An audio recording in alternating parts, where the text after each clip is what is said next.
नमस्कार दोस्तों, स्वागत है आप लोगों का एक और नए वीडियो में। इस वीडियो में हम डिस्कशन करने वाले हैं कि म्यूचुअल फ़ंड की मदद से हम लोग अपना जो एक ज़िंदगी में जो भी गोल होता है आप लोगों का कि चलिए एक अच्छा खासा रिटायरमेंट प्लानिंग करेंगे, या फिर मान लीजिए कोई ऑलरेडी भी मैरिड है तो उनके बच्चे हुए तो उन बच्चों को अच्छा खासा शादी करना है, या फिर हायर एजुकेशन करना है, या फिर अपने को कोई वैकेशन पे जाना है। तो इस तरह का बहुत सारा कुछ प्लानिंग होता है फ्रेंड्स। मे भी सबके जीवन में भी प्लानिंग हो, और सबका जीवन का जो भी प्लानिंग है, मैं भी भगवान का आशीर्वाद है सभी का प्लानिंग फुलफिल हो यहाँ पे। और यहाँ पे देखिए म्यूचुअल फंड से किस तरह से प्लानिंग को हम लोग पूरा करेंगे फ्रेंड्स, हम लोग इस वीडियो में डिस्कशन करेंगे। तो देखिए वीडियो में जो लोग भी नए हैं चैनल को प्लीज़ आप लोग सब्सक्राइब कर लीजिए फ्रेंड्स। नया चैनल मैंने बनाया हुआ है, प्लीज़ आप लोग सपोर्ट कीजिए, तो फिर बहुत मुझे भी थोड़ा बहुत हेल्प हो जाएगा फ्रेंड्स। और देखिए वीडियो आप लोग पसंद आता है तो डेफिनेटली लाइक कीजिएगा, और कुछ भी क्वेरी हो तो डेफिनेटली कमेंट में कमेंट कीजिएगा। तो यहाँ पे देखिए मैंने कुछ म्यूचुअल फंड्स ओपन करके रखा हुआ है, एंजल वन का प्लेटफॉर्म है ये वाला। और यहाँ पे देखिए मैंने यहाँ पे हाई रिटर्न सेलेक्ट करके रखा हुआ है। और एक मैं देखिए बात बताना चाहता हूँ वीडियो में, कि ये वीडियो मैं एजुकेशन पर्पज़ के लिए बना रहा हूँ। अदरवाइज़ पैसा आप लोगों का फ्रेंड्स डिसीजन भी आप लोग का ही होना चाहिए, कौन सा फंड में इन्वेस्ट करना है, क्या करना है, नहीं करना। मैं ये वीडियो बस एजुकेशन पर्पज़ के लिए बना रहा हूँ। यहाँ पे देखेंगे तो मैंने कुछ हाई रिटर्न फंड यहाँ पे सेलेक्ट करके रखा हुआ है, और जो यहाँ पे टाइम लिया गया फ्रेंड्स पिछले 3 साल में कौन सा फंड ने कितना रिटर्न जनरेट करके दिया हुआ है। तो यहाँ पे अगर देखेंगे फ्रेंड्स, देखिए Motilal Oswal mid cap category का फंड है फ्रेंड्स। इसका जो भी इन्वेस्टमेंट होता है मैक्सिमम मिड कैप कैटेगरी के जो स्टॉक्स होते हैं उसमें पैसा इन्वेस्ट करता है। तो पिछले 3 साल में इसने 28% का रिटर्न जनरेट करके दिया है। यहाँ पे देखेंगे तो पीएसयू इक्विटी फंड है, 30% का रिटर्न जनरेट करके दिया है। एक और अच्छा फ्रेंड्स बेहतरीन फंड है, मैं खुद इसमें इन्वेस्टमेंट करता हूँ, HDFC mid cap opportunity fund 25% का रिटर्न जनरेट करके दिया हुआ है। पराग पारिक फ्लेक्सी कैप है 20% का, एलआईसी का इंफ्रास्ट्रक्चर फंड है 26% का, और फोकस है 25%। और देखेंगे तो नीचे में आप लोगों को बहुत सारा फंड मिल जाएगा। यहाँ पे देखेंगे तो ये सब जो है ना सेक्टोरियल फंड है। सेक्टोरियल फंड से थोड़ा सा बच के रहना चाहिए, क्योंकि देखिए कौन सेक्टर कब चलने वाला है। जैसे मान लीजिए इस साल अगर कोई मेटल सेक्टर चल रहा है तो मे भी अगले साल डिफेंस सेक्टर चले, उसके अगले साल हम लोग को सीमेंट सेक्टर चले, या फिर अगले साल ऑटो सेक्टर चलने के ऐसा देखने के लिए मिले। तो देखिए कौन सेक्टर कब चलेगा फ्रेंड्स, ये मुझे तो नहीं पता, हो सकता है अगर जिनको पता वो इन्वेस्टमेंट कर सकते हैं, लेकिन बेसिकली देखेंगे तो कौन सेक्टर कब चलने वाला है फ्रेंड्स ये किसी को पता नहीं होता। इसलिए सेक्टर फंड से अगर आप लोग इन्वेस्टमेंट नहीं करेंगे तो मेरे ख्याल से बेटर रहेगा। अच्छा बस चलिए हम लोग वीडियो के टॉपिक पे आते हैं, कि जैसे मान लीजिए आज से फिर 10 साल बाद किसी को यहाँ पे 20 लाख रुपए का ज़रूरत है। जैसे मान लीजिए आज से 10 साल बाद किसी को अपना एक हायर एजुकेशन करना है, अपने बच्चे के लिए हायर एजुकेशन प्लानिंग करना है, तो वहाँ पे मान लीजिए 20 लाख रुपए वहाँ पे लगने वाला है। तो सिंपल से हम लोग यहाँ पे कितना का एसआईपी करेंगे पर मंथ, क्या 1000 का करना है, क्या 20,000 का करना है, कि 5,000 करना है, कितना का एसआईपी करना है, कि चलो मेरे को आज से 10 साल बाद मेरे को एटलीस्ट वहाँ पे आराम से 20 लाख मेरे को अचीव हो जाए। उसके लिए करना कुछ नहीं फ्रेंड, सिंपल से हम लोगों को कैलकुलेटर पे जाना है। कैलकुलेटर पे जाके खुद से हम लोग को कैलकुलेट करना है, क्योंकि देखिए जब तक हम लोग खुद से कैलकुलेट नहीं करेंगे हमारा माइंड ओपन नहीं होगा ठीक से। और जैसे मान लीजिए फिर किसी को आज से 20 साल के बाद यहाँ पे 1 करोड़ रुपया चाहिए रिटायरमेंट प्लानिंग के लिए। तो ये सभी चीज़ों को हम लोग यहाँ पे कैलकुलेट करके रखना पड़ेगा। जैसे मान लीजिए अगर आपका ज़िंदगी में फ्रेंड्स आज से 20 साल के बाद आपका ज़िंदगी में अगर 5 गोल आता है, मान लीजिए 5 गोल है, 5 चीज़ आप लोग प्लान करके रखे हैं। पहला फ्रेंड्स आप लोग मान लीजिए यहाँ पे रिटायरमेंट प्लानिंग करके रखे हैं। सेकंड, एक अच्छा खासा कोई वैकेशन पे जाना होगा, लॉन्ग टूर के बाद मतलब लंबे समय के बाद एक अच्छा खासा कोई हॉलीडे होगा। या फिर मान लीजिए आपको कोई बच्चे का शादी करना होगा फ्रेंड्स, या फिर कुछ आपको कुछ ड्रीम कार वगैरह कुछ भी हो सकता है, आप लोग कुछ भी प्लानिंग कर सकते हैं। तो मैं देखिए जनरली बोलता हूँ कि अगर आप लोग फ्रेंड्स मान लीजिए कुछ 5 आप लोग ऐसा प्लानिंग है, तो सिंपल से आप लोग 5 फंड में इन्वेस्टमेंट करना प्रेफर करेंगे। अब सबसे ज़्यादा इंपॉर्टेंट क्या है, अगर मान लीजिए रिटायरमेंट प्लानिंग, ये जनरली रिटायरमेंट प्लान जो भी करना है फ्रेंड्स मैक्सिमम अब, या अगर किसी का एज मान लीजिए 20 साल है, किसी का 30 साल है, किसी का 40 साल है, तो मैक्स टू मैक्स यहाँ पे मानता हूँ उसकी अभी हमारे पास 20 साल का समय है रिटायरमेंट प्लानिंग के लिए। तो जब भी मैं 20 साल का समय बता रहा हूँ आप लोगों के यहाँ पे मैक्स टू मैक्स इन्वेस्टमेंट हमारा किस में होना चाहिए, स्मॉल कैप कैटेगरी में हमारे यहाँ पे मैक्स टू मैक्स इन्वेस्टमेंट होना चाहिए। अब जैसे मान लीजिए मुझे 5 साल बाद एक अच्छा खासा मेरा ड्रीम कार लेना है, कार का वैल्यू मान लीजिए यहाँ पे चलिए 20 लाख आता है, तो 5 साल बाद ही लेना है मेरे को। तो जब भी टाइम हॉरिजॉन्टल फिर 5 साल का आता है, तब हम लोग यहाँ पे लार्ज कैप प्रेफर करेंगे। और जैसे मान लीजिए अगर मेरा टाइम हॉरिजॉन्टल 5 से 10 साल के अंदर में ही है, तब हम लोग यहाँ पे मिड कैप या फिर फ्लेक्सी कैप में प्रेफर कर सकते हैं। तो देखिए जितना लंबा समय है आपको उतना उस टाइप का फंड लेना है।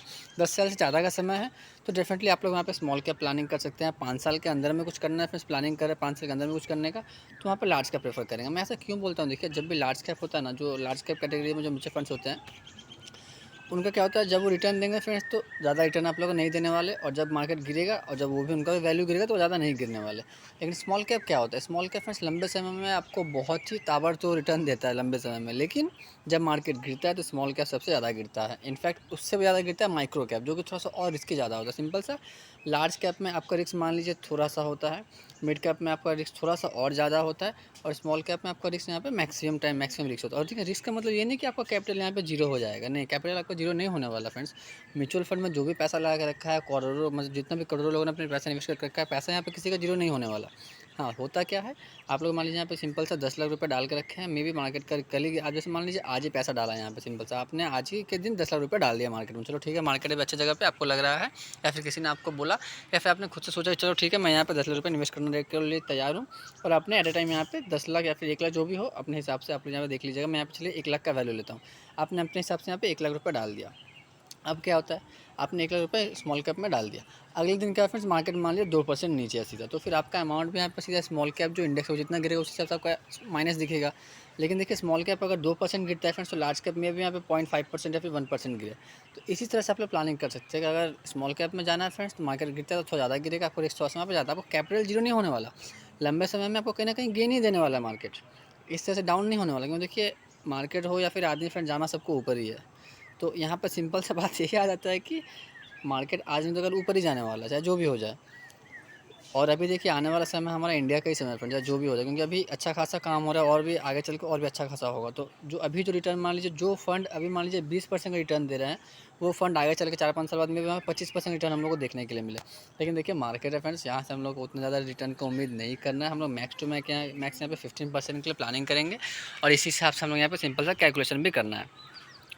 तो उसी हिसाब से प्लानिंग करेंगे तो बेटर रहेगा फ्रेंड्स। तो अभी चलिए हम सीधा कहाँ चलेंगे, कैलकुलेटर के ऊपर चलेंगे, कैलकुलेटर पे SIP कैलकुलेटर पर चलेंगे, और वहाँ से हम लोग कैलकुलेट करके देखते हैं कि हम लोग एक्चुअली किस तरह से गोल सेट करना है म्यूचुअल फंड के थ्रू, ताकि हम लोग अपना गोल एट ए टाइम पे अचीव कर सकें। यहाँ पे देखिए फ्रेंड्स, मैंने यहाँ पे कैलकुलेटर ओपन कर लिया है, और सिस्टमेटिक इन्वेस्टमेंट प्लान यहाँ पे मैंने यहाँ पर सेलेक्ट करके रखा हुआ है। और आप लोग देखिए अगर यहाँ पे लमसम डाल दे तो भी देख सकते हैं, और अगर रेगुलर डिपॉजिट करते तो भी देख सकते हैं यहाँ पे। चलिए मैं सिंपल सा प्लानिंग करता हूँ, मेरे को रिटायरमेंट प्लानिंग करना है, आज से 20 साल बाद मेरे को रिटायरमेंट के लिए प्लानिंग करना है। अभी मेरा जो एज मान लीजिए 30 है, फिर 25 पर 45 पर जो भी व्हाट्सएप पर 5,000 मैं यहाँ पे प्लानिंग करता हूँ। इसके बाद करना क्या है फ्रेंड्स, यहाँ पे देखिए मैंने यहाँ पे 5,000 सिंपल से यहाँ पे रेगुलर डिपॉजिट मैंने यहाँ पे 5,000 डाल दिया। अब देखिए सेकंड ऑप्शन क्या देना है, यहाँ पे इंक्रीज या फिर डिक्रीज, आप लोग एवरी ईयर अमाउंट इंक्रीज करते हैं फिर डिक्रीज करते हैं। चलिए इससे मेरे को मतलब नहीं है, मैं सिंपल से मैं 5,000 का अपना SIP शुरू करने वाला हूँ। और मैं SIP किस में करूँगा, मैं स्मॉल कैप में करने वाला हूँ। लेकिन जिस तरह से हमने बात किया कि मैक्स टू मैक्स हम लोग यहाँ पर सिर्फ 15% का ही प्लानिंग करेंगे, उससे ज़्यादा नहीं करना है। और हमारे पास समय कितना है, 20 साल का। तो अभी आप लोग देखिए फ्रेंड्स कि सिर्फ 5,000 का SIP करके आने वाला 20 साल में हम लोग कितना वेल्थ जनरेट कर सकते हैं। और आप लोग खुद ही मन में सोचिएगा कि क्या ये अमाउंट हमारे लिए सफिशिएंट है या फिर नहीं है। तो यहाँ पे देखिए सिंपल सा मैंने डिपॉजिट कितना किया फ्रेंड्स, 12 लाख मेरा यहाँ पे डिपॉजिट हो रहा है। मैच्योरिटी अमाउंट मेरे को कितना मिल रहा है, 66 लाख से भी ज़्यादा का मेरे को मैच्योरिटी अमाउंट मिल रहा है। यानी मैंने जो भी अमाउंट यहाँ पे डिपॉजिट किया हुआ है, इसके ऊपर मेरे को 54 लाख का एक्स्ट्रा गेन मिल रहा है फ्रेंड्स हमको आने वाला 20 साल के बाद में। अब देखिए इसमें से हम लोग को इन्फ्लेशन भी एडजस्ट करना पड़ेगा, जो कि ऑलमोस्ट मान लीजिए 6 से 7% के पास इन्फ्लेशन चल रहा है हमारे इंडिया में। तो इसके ऊपर भी मैं आप लोगों के लिए नेक्स्ट वीडियो लाऊंगा।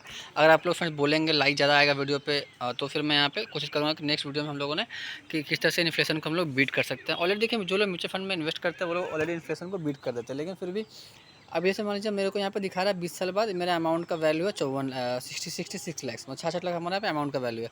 लेकिन क्या एक्चुअल में ये 66 लाख वैल्यू है, इसका जो परचेजिंग पावर है क्या 66 लाख है? नहीं, इतना नहीं है, क्योंकि इसमें से ऑलरेडी 8% हम लोगों को एडजस्ट करना पड़ेगा, 7 से 8% हम लोगों को एडजस्ट करना पड़ेगा। तो मैं नेक्स्ट वीडियो इसके ऊपर लेके आऊँगा। और आप लोग अगर एक चीज़ फ्रेंड्स और ध्यान देंगे ना, तो SIP का जो मेन मतलब जो फंडा है ना, वो 10 से 12 साल 15 साल के बाद ही समझ में आता है। चलिए जैसे मैंने देखा है 20 साल हमको कितना मिल रहा है वहाँ पे, आपने देखा ना 66। अब मैं सिर्फ इसको यहाँ पे कर देता हूँ और 1 साल से मैं इसको बढ़ा देता हूँ। कुछ नहीं किया मैंने और 1 साल एडिशनल 5,000 करके और 60,000 रुपये मैंने मार्केट में डाला। अभी आप लोग खुद से इमेजिन कीजिएगा फ्रेंड कि जो मैं 66 लाख था वो कितना हो जाएगा। चलिए 10 लाख बढ़ा, 15 लाख बढ़ा, आप लोग खुद यहाँ पे देख के फ्रेंड्स हैरान हो जाएंगे कि मेरा कितना बढ़ा। ये देखिए 66 लाख जो मेरा अमाउंट है वो बढ़ के मेरा 77 लाख हो गया। यानी ऑलमोस्ट हम लोग अगर देखेंगे यहाँ पे तो 11 लाख का मेरे को इंक्रीमेंट हुआ है फ्रेंड्स, 11 लाख का। और हालांकि देखेंगे तो मैंने सिर्फ यहाँ पे 1 साल मैंने एडिशनल पे किया मार्केट को, और मैंने एडिशनल पे किया कितना किया, 60,000 रुपये, क्योंकि 12-25-60 होता है, 60,000 रुपये मैंने यहाँ पे पे किया एडिशनल। लेकिन 60,000 के बदले मेरे को मार्केट ने कितना दिया, 11 लाख रुपये। तो देखिए अगर टाइम बहुत ही इंपॉर्टेंट है फ्रेंड्स मार्केट में, जो जितना समय तक देगा मार्केट को उतना ज़्यादा रिटर्न देगा सिंपल सा। लेकिन इस तरह नहीं है कि मैं यहाँ पे 100 साल 200 साल करते चला गया, पैसों का पहाड़ नहीं बनाना सिंपल सा। अपना जीवन यापन के लिए जो भी ज़रूरत है उतना हम लोग को जब हो जाए, फिर हमको सिंपल से SIP को वहाँ पे क्विट कर देना, उसके बाद हम लोग वहाँ पे SW के लिए भी प्लानिंग कर लेंगे उसी टाइम। और देखिए किसी को अगर नहीं पता कि SW क्या था, मैं उसके ऊपर भी वीडियो लाऊंगा, आपको डेफिनेटली कमेंट करके कमेंट बॉक्स में पूछिएगा फ्रेंड्स। अभी देखिए और चीज़ देखिए, मैं यहाँ पे 15% के हिसाब से मेरे को कितना मिल रहा है यहाँ पे, 66 लाख मेरे को मिल रहा है मैं 15% के हिसाब से। अभी देखिए मैं इसको थोड़ा सा और मैंने 2% और ज़्यादा बढ़ा देता हूँ सिंपल से, मैंने 17% कर दिया, क्योंकि अब मैंने देखा है, आप लोगों को भी दिखाएंगे कि स्मॉल कैप में फ्रेंड्स 20 से 22% रिटर्न मिल जाता है। तो मैं सिंपल से यहाँ पे 70% से कैलकुलेट करता हूँ, तब देखिए कितना हो जाएगा मेरा वही अमाउंट। 85 लाख रुपया हो जाएगा फ्रेंड्स मेरा वही अमाउंट। और अभी चलिए हम लोग, मैं कुछ आप लोग स्मॉल कैप का नाम भी सजेस्ट करता हूँ, आप लोग उसमें प्लानिंग कर सकते हैं, अदरवाइज आप लोग अपने एंड से डेफिनेटली देख लीजिएगा। यहाँ पे देखिए फ्रेंड्स, जो टॉप कैटेगरी में फ्रेंड्स म्यूचुअल फंड में स्मॉल कैप कैटेगरी में आता है फ्रेंड्स, मैंने उसको यहाँ पे ओपन कर लिया ऑलरेडी, मैंने भी इसमें इन्वेस्ट कर रखा है फ्रेंड्स। और मैं इसमें महज बता दूँ आप लोगों को, मैं 500 5,000 रुपये कुछ भी नहीं इन्वेस्ट करता, मैं इसमें सिर्फ और सिर्फ 100 रुपये इन्वेस्ट करता हूँ मंथली बेसिस पे। क्योंकि देखिए मेरा ज़्यादा कैपेसिटी नहीं है, मैं ज़्यादा इन्वेस्ट नहीं कर सकता फिलहाल। और मैं बस यहाँ पे 100 रुपये इन्वेस्ट कर रहा हूँ। और वो फ्रेंड्स जो मेरा प्लान है उस हिसाब से मेरे को आगे चल के बहुत ही बड़ा एक अमाउंट आप लोगों को जरूर डेफिनेटली देखने के लिए मिलेगा। आप लोग अगर जुड़े रहेंगे तो आप लोग को इन फ्यूचर में अपना यहाँ पे पोर्टफोलियो भी डेफिनेटली शो करूँगा। और एक चीज़ देखिए, आप लोग को यहाँ पे एक वैल्यू देखने के लिए मिल रहा होगा, करंट वैल्यू 93। ये सिर्फ मैंने वन टाइम, मतलब एक बार मैंने यहाँ पे 100 रुपये डाला था। लेकिन मैं एसआईपी थोड़ा सा काफ़ी दिन पहले से कर रहा हूँ। उस टाइम एंजल वन पर डायरेक्ट का ऑप्शन नहीं था, वहाँ पे रेगुलर बेसिस पे मेरा जो भी फंड है मेरा वहाँ पे रेगुलर बेसिस पे इन्वेस्ट होता है। तो जब से एंजल वन में डायरेक्ट आया है, तब मैंने यहाँ पे बस एक बार ही इन्वेस्ट करके देखा। फिर मैंने देखा नहीं, चलो जो मेरा प्रीवियस जो मेरा पुराना चल रहा है मैं उसी को कंटिन्यू करूँगा तो ज़्यादा बेटर रहेगा। इसलिए फिर मैंने डायरेक्ट में कंटिन्यू नहीं किया, जो ग्रोथ में मेरा चल रहा है मैंने उसी को कंटिन्यू किया। और यहाँ पे देखिए ये जो फंड है ना फ्रेंड्स, अगर आप लोग देख सकते हैं, जब से स्टार्ट हुआ है, सॉरी 3 साल में इसने 22% का रिटर्न जनरेट करके दिया हुआ है। और जब से फंड स्टार्ट हुआ है तब से हम लोग बात करें अभी तक लेके, तो यहाँ पे देखिए आप लोग रिटर्न देके फ्रेंड्स शॉक हो जाएंगे। ये देखिए कम्प्लीटली 25% का रिटर्न जनरेट कर दिया जब से फंड स्टार्ट हुआ है। तो ये बहुत ही तगड़ा फंड है फ्रेंड्स, आप लोग इसमें एक बार प्लानिंग कर सकते हैं। मैंने वहाँ पर सिर्फ आप लोग 17% का इंटरेस्ट से कैलकुलेट करके दिखाया था, और यहाँ पे हम लोग को 25% मिल रहा है। तो आप लोग खुद से सोचिएगा फ्रेंड्स, समझिएगा जो भी आप लोग का प्लानिंग हो, कितना समय के लिए आपको प्लानिंग है, कितना साल के अंदर में आप लोग अपना टारगेट अचीव करना चाहते हो, उसी हिसाब से कैलकुलेशन कीजिएगा, उसी हिसाब से फंड भी सिलेक्ट करना है मैंने आप लोगों को।